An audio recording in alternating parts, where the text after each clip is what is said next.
Ella tenía 19 años. Era virgen y fue vendida a un jeque de 75. En la noche de bodas, él solo quería una cosa: consumar el matrimonio.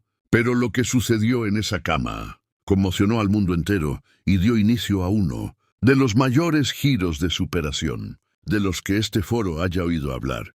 Prepara el corazón y la mente, porque esta historia de un nuevo comienzo es imposible de olvidar. Y siempre supe el precio del vino, las cosechas raras, la acidez perfecta, pero nunca imaginé que mi propia vida tendría un precio, un valor de mercado calculado en millones de dólares, capaz de sanar décadas de deudas acumuladas por nuestra familia, un costo que tendría que pagar con mi dignidad y con todo mi futuro. Estoy publicando aquí, en este foro de historias de superación, porque la única forma de liberarme totalmente de este peso abrumador es desahogarme abiertamente con quienes entienden que la vida real es mucho más extraña y cruel que cualquier ficción. Y cuánto me sentí pequeña, usada, vendida en la flor de mi juventud, forzada a cambiar la promesa de una vida vibrante y llena de descubrimientos en Milán, estudiando alta costura italiana, por una prisión dorada en el desierto. Acababa de cumplir 19 años. Estaba en la cima de mi vida universitaria, con la cabeza llena de sueños tontos sobre un intercambio, un futuro como diseñadora de moda y la esperanza de un amor simple y feliz. Pero de repente, todos esos planes fueron hechos pedazos y reemplazados por un contrato formal, escrito en árabe, con letras complejas y sellos dorados, que sellaba mi destino de forma irreversible. Recuerdo la voz fría y calculadora del abogado de la familia, un hombre al que antes respetaba, hablando sobre cláusulas de confidencialidad que jamás podrían romperse, sobre la necesidad urgente de honrar la tradición, el nombre de la familia y, sobre todo, salvar la bodega que era el legado de nuestra familia durante más de 3 generaciones, la única fuente de ingresos y nuestro único patrimonio real. Fue allí, sentada en la sala de estar con olor a humedad y vino añejo, mirando los ojos llorosos de mi padre, que evitaban los míos con vergüenza, y la mirada vacía y culpable de mi madre, que entendí que yo era la única salida, la última moneda de cambio que tenían, el sacrificio final que debían hacer para no perderlo absolutamente todo. La propuesta era real, oficial, proveniente de una fuente inagotable de dinero, y conllevaba un precio que ninguna hija debería pagar, y no tuve más remedio que aceptar, tragándome mi llanto, mi revuelta y mi desesperación, porque en el fondo, el amor enfermizo que sentía por ellos, la necesidad de aprobación, era mayor que mi propia libertad y mi futura felicidad.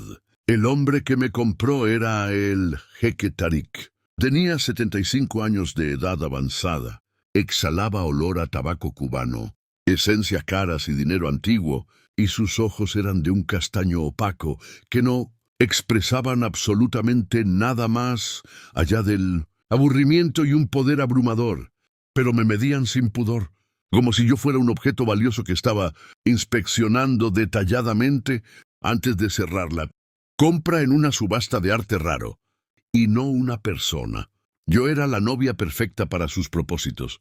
Después de todo, discreta, de linaje europeo tradicional, sin escándalos que pudieran empañar su reputación, exactamente el tipo de esposa de estatus que él necesitaba para impresionar a los líderes de otros países, y no una de esas modelos frívolas, llenas de tatuajes y atrevidas, que él coleccionaba para su placer privado y pasajero. El matrimonio fue una farsa rápida y pomposa, celebrada en uno de sus palacios en Dubái, con guardias de seguridad, armados en cada esquina y protocolos de palacio que eran más importantes que cualquier tipo de afecto o ceremonia. Yo estaba allí, vestida de blanco inmaculado, con un velo de seda pesadísimo que parecía sofocar cualquier vestigio de vida y de esperanza en mí, y era imposible no notar las miradas de lástima y de envidia que me perseguían. Pero nadie se atrevía a decir una palabra en voz alta sobre lo que realmente estaba sucediendo. El pánico dentro de mi pecho comenzó a agravarse de forma terrible. un terror frío que solo crecía con el paso de las horas, pues yo sabía que la noche de bodas, el momento que sellaría mi destino y el contrato de compra, estaba inevitablemente llegando, y me sentía como una rehén esperando la sentencia final, sin posibilidad de recurso o clemencia, solo el cumplimiento de una obligación financiera y matrimonial que me destruiría por dentro. La mansión a donde fui llevada después de la ceremonia, que más parecía un velorio, era más que un palacio. Era una fortificación fría e impersonal, toda de mármol blanco pulido y oro puro, un laberinto de opulencia que solo me hacía sentir aún más pequeña, más insignificante y más aislada en medio del desierto abrasador de arena. Las primeras 72 horas, allí fueron un borrón de llanto contenido y angustiante insomnio. Lo único que me mantenía cuerda era el mantra de mi madre, repetido hasta la extenuación. Aguanta, es por la familia. Es solo un papel que pronto será roto después de la formalización.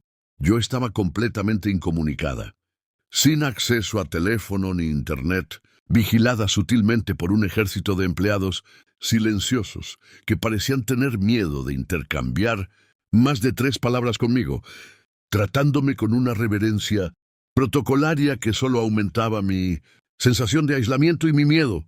Yo veía al jeque Tariq solo en las cenas protocolarias, donde él me ignoraba solemnemente, tratándome con la indiferencia calculada con que se trata un trofeo caro, exhibido para la sociedad en un pedestal, pero nunca realmente apreciado o tocado en privado. Esta indiferencia, me di cuenta rápidamente, era un terror diferente a la rabia, era la certeza de que mi humanidad, mi alma y mis sentimientos habían sido completamente desconsiderados, a cambio de los millones que salvaron la bodega, y yo era solo un activo financiero, un adorno sin vida.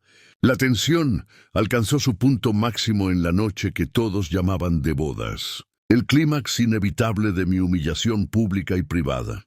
La atmósfera en la casa era sofocante. Todos parecían saber exactamente lo que estaba por suceder y la expectativa pesaba sobre mí como una losa de hormigón, impidiéndome respirar profundamente. Pasé horas encerrada en el baño de mi gigantesca habitación, mirándome en el espejo y ensayando disculpas, fugas desesperadas o incluso mi propia aniquilación. Cualquier cosa que pudiera evitar lo que vendría a continuación. El terror de la pérdida total de control. El miedo, lo percibí claramente, no era solo el acto sexual en sí, sino la consumación de mi derrota, el reconocimiento final de que mi cuerpo ya no era mío, sino parte de un contrato frío y sin alma. Recordé las pocas horas de alegría que tuve en la vida, los sueños de tener un amor de verdad, y sentí el dolor desgarrador de saber que esa parte de mí estaba siendo enterrada viva. El miedo era casi físico, una náusea constante que me impedía moverme, respirar, una parálisis que solo se rompió cuando oí el sonido arrastrado de sus zapatillas acercándose lentamente a mi habitación, anunciando lo inevitable. Cuando la puerta de la habitación se abrió, el sonido de la manija girando resonó en mi cabeza como un disparo de arma de fuego, y me levanté de un sobresalto, el cuerpo rígido, la boca seca y el corazón acelerado. Él entró con la misma lentitud cansada y arrastrada de siempre, quitándose el turbante con un gesto que parecía de profundo alivio y agotamiento, soltando un suspiro pesado que parecía provenir de un alma profundamente agotada por décadas de excesos y poder. Exhalaba el fuerte olor a puro, pero no pude encontrar en su mirada la lujuria que temía. Había solo un cansancio abrumador y una soledad que lindaba con la derrota final de un hombre viejo y poderoso. Se arrastró hasta la cama, se apoyó en la mesita de noche con dificultad visible, pues apenas podía equilibrarse, y se desplomó en el colchón, los ojos cerrados antes de que su cuerpo estuviera totalmente acostado bajo las sábanas de seda. Yo esperé paralizada, alguna orden, algún movimiento, pero él permaneció inmóvil, y el silencio en la vasta suite se volvió insoportable, extraño, diferente al silencio de alguien que está solo, durmiendo un sueño pesado, sino de alguien que se ha desconectado completamente de la vida. Tardé unos buenos 10 minutos en moverme, arrastrándome silenciosamente desde la pared hasta el borde de la cama, mi corazón latiendo tan fuerte que pensé que los guardias del pasillo podían oír su ritmo alucinado.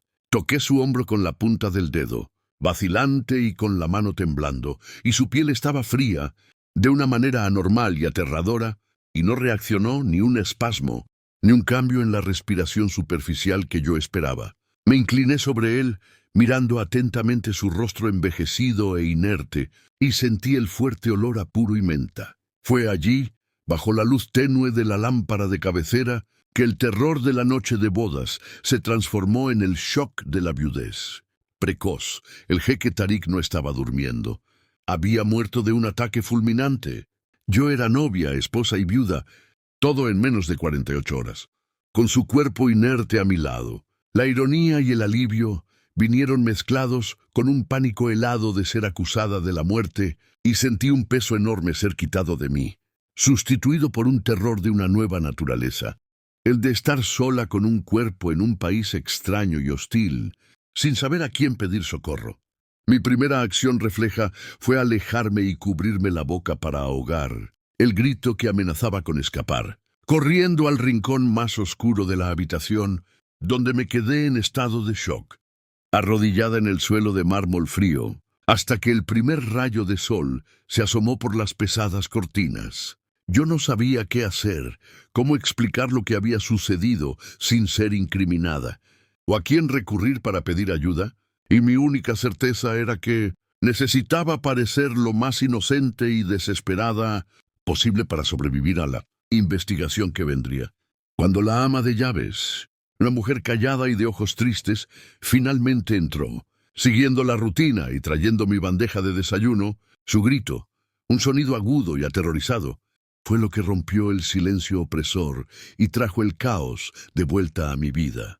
Un torbellino ensordecedor de médicos, guardias de seguridad, abogados y la llegada urgente de las autoridades, que me hicieron incontables preguntas. Cubrieron su cuerpo con una sábana de seda blanca, y el hombre que me había comprado se convirtió, oficialmente en una ausencia fría, y yo legalmente en una viuda, aún virgen, atrapada en la mira de una fortuna que jamás quise, pero que ahora controlaba mi destino. El luto que siguió fue un circo de apariencias y una pesadilla de burocracia interminable, y apenas tuve tiempo de asimilar mi trauma antes de que su familia, enorme, compleja y llena de intrigas, se abalanzara sobre la mansión con exigencias y sospechas. Mi familia, allá en Europa, me llamó, llorando lágrimas de cocodrilo eufóricas, felicitándome por el giro del destino y por el dinero que yo, supuestamente, heredaría, ignorando completamente mi dolor, mi trauma y mi estado mental de casi colapso. Pero el infierno real comenzó con la lectura del testamento, una semana después de la muerte. La cláusula era clara y cruel, digna de un melodrama. La herencia estaba suspendida, pendiente de largas investigaciones y de la confirmación de que yo era inocente y, principalmente, de que no había habido consumación. Y el administrador de todos los bienes, el único que podía decidir mi futuro en esas tierras, era el hijo mayor y único, legítimo del jeque. Fue allí donde la puerta de la biblioteca se abrió y yo lo vi. ¡Sea! Él era la juventud, la furia y la intensidad que el padre no tenía. Un hombre alto, con un traje perfectamente cortado, con ojos de un azul tan intenso que parecían hechos de hielo. Me miró de arriba abajo con un desprecio palpable y abierto, y supe que mi lucha de superación apenas estaba comenzando, y mi verdugo ahora era mucho más joven, apuesto y peligroso que el anterior. Zahir no tenía la frialdad calculada y opaca de su padre, sino una rabia controlada, una furia silenciosa de alguien que siente que el honor de su familia fue manchado por una cazafortunas venida de Europa, y él me odiaba abiertamente con todas sus fuerzas. Estaba convencido de que yo había manipulado la situación para asegurar el dinero, o incluso conspirado para acelerar la muerte de su padre, y él no me dirigía la palabra directamente, solo a través de sus abogados y asesores, en reuniones tensas y exhaustivas, Él hablaba de mí en árabe, llamándome la impostora, la víbora y la usurpadora, creyendo que yo no estaba, captando el tono venenoso y las amenazas sutiles contenidas en sus palabras. Respiré hondo y decidí enfrentarlo con la única arma que me quedaba y que era innegable, la verdad cruda y desnuda. Le conté sobre la deuda familiar, sobre la venta, sobre la noche de bodas no consumada y sobre mi miedo genuino y el alivio subsiguiente. Él escuchó todo con escepticismo profesional, el rostro inexpresivo, haciéndome sentir como la mentirosa más patética del mundo. Pero, al final de mi relato, percibí un pequeño y rápido temblor en el rabillo de su ojo, lo que me dio una chispa de esperanza, la certeza de que mi honestidad había, al menos, roto su certeza y lo había confundido profundamente. La batalla legal interminable nos forzó a una convivencia insoportable y prolongada en ese palacio durante el período de investigación y luto extendido. Y yo estaba prohibida de salir de la propiedad hasta que todo se resolviera y firmara. Una prisión de oro que me sofocaba a cada minuto que pasaba. Pasábamos días enteros en la misma casa, como dos fantasmas que se evitan en los largos pasillos de mármol. La tensión entre nosotros era tan densa que parecía difícil de respirar. Un aire cargado de animosidad y deseo reprimido que yo intentaba ignorar desesperadamente. Pero poco a poco comencé a observarlo de lejos, notando la manera gentil con que trataba a los animales del establo particular, la dedicación brutal y genial con que trabajaba en sus negocios y el dolor genuino que existía detrás de su rabia y su mirada fría de hielo. Me sorprendí notando la forma fuerte de sus manos, la manera tensa como se mordía el labio cuando estaba concentrado. Y para mi horror y fascinación, la atracción comenzó a surgir. Una fuerza magnética, prohibida e incontrolable, entre la víctima inocente y el vengador implacable. Fue en una tarde calurosa, bajo la sombra de las palmeras datileras en el jardín interno, donde yo buscaba un poco de paz, y él me encontró leyendo un libro sobre la historia del arte renacentista. Yo estaba exhausta de la batalla legal y de la soledad abrumadora, y él parecía igualmente agotado con el luto forzado y la presión de la familia. Se acercó, no con el odio de antes, sino con una curiosidad casi infantil sobre lo que yo estaba leyendo.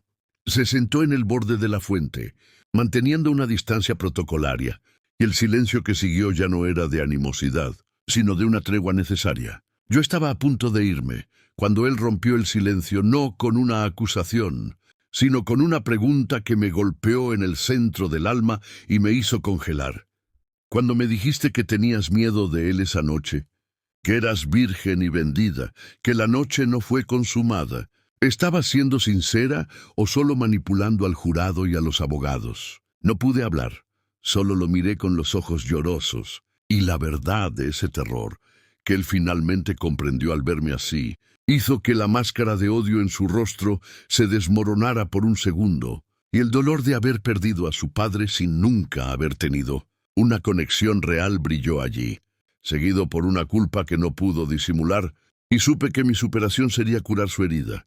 Aquella conversación en el jardín rompió el hielo y la muralla de mármol que nos separaba. No fue el fin de la guerra judicial, sino el inicio de nuestra tregua emocional y peligrosa. Él comenzó a contarme sobre su infancia difícil, sobre la rigidez y la ausencia emocional de su padre y cómo se sentía sofocado por la cultura de opulencia y deber. Yo, por mi parte, le conté sobre la bodega, el sacrificio, el miedo a ser usada y la alegría súbita de mi liberación por la muerte.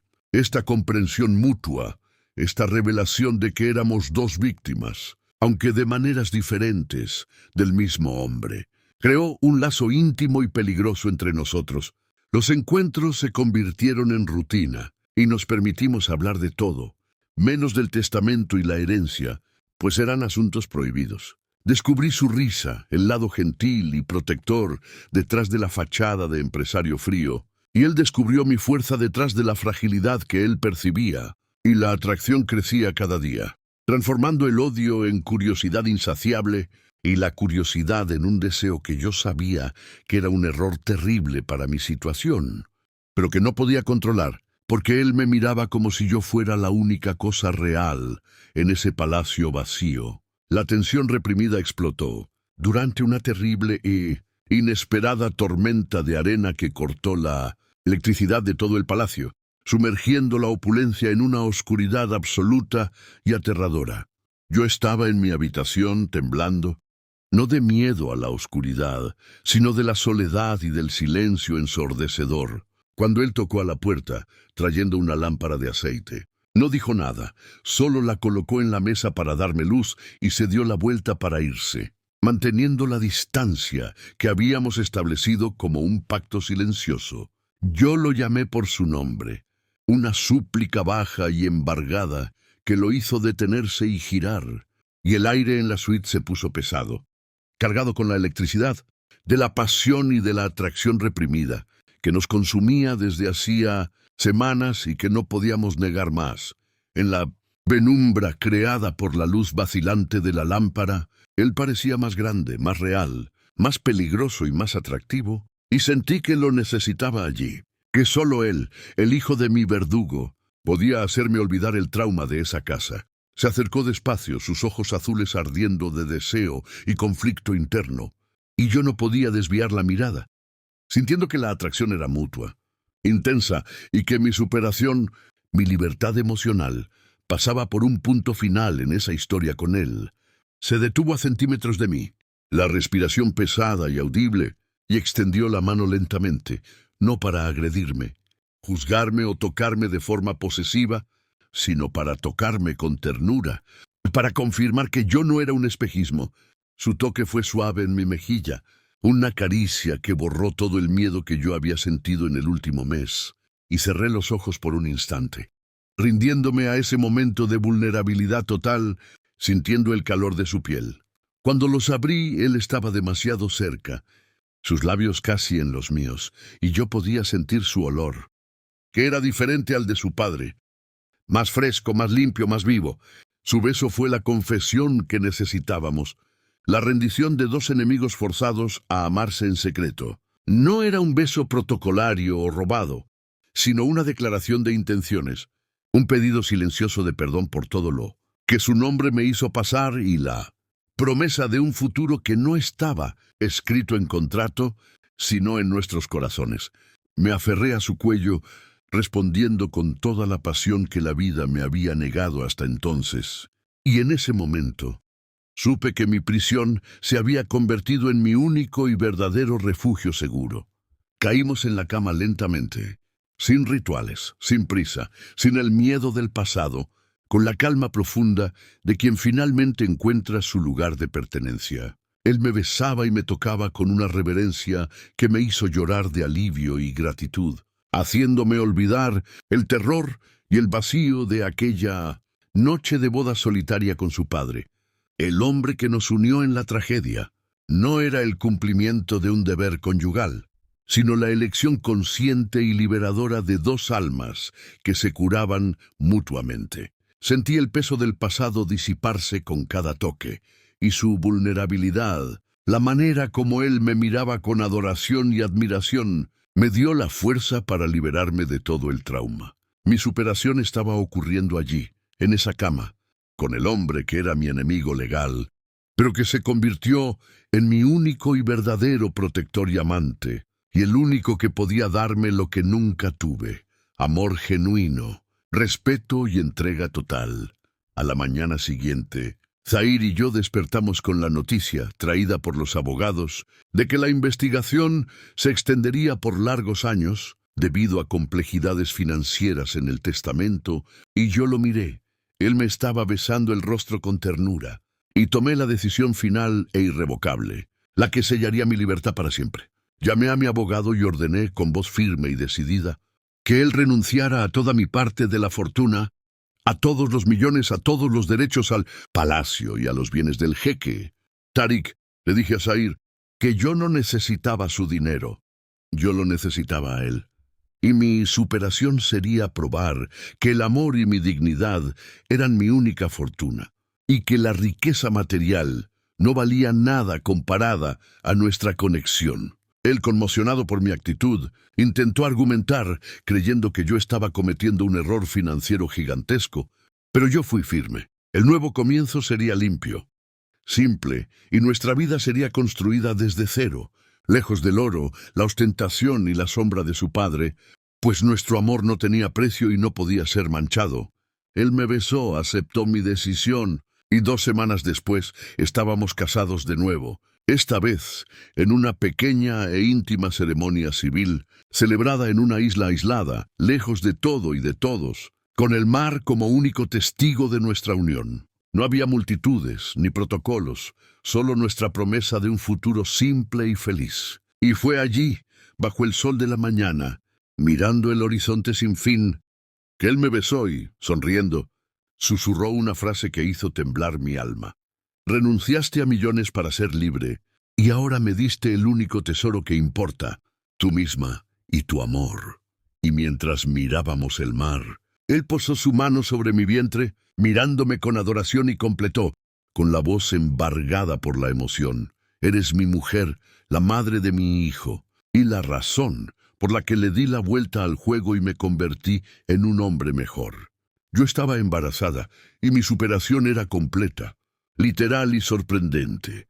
La historia de ellos no comenzó como un cuento de hadas, sino como una pesadilla de venta y muerte, pero fue reescrita y hecha de nuevos comienzos, de cicatrices transformadas en fuerza inquebrantable, de silencio que se transformó en entrega total, y de 2 corazones que se encontraron en medio del caos, aprendiendo que el verdadero nuevo comienzo no se mide en patrimonio o en números de cuentas bancarias, sino en la capacidad de amar y de ser libre y de resurgir de las cenizas. Perdí mi ingenuidad y mi pasado en aquella noche fatídica, pero gané mi vida.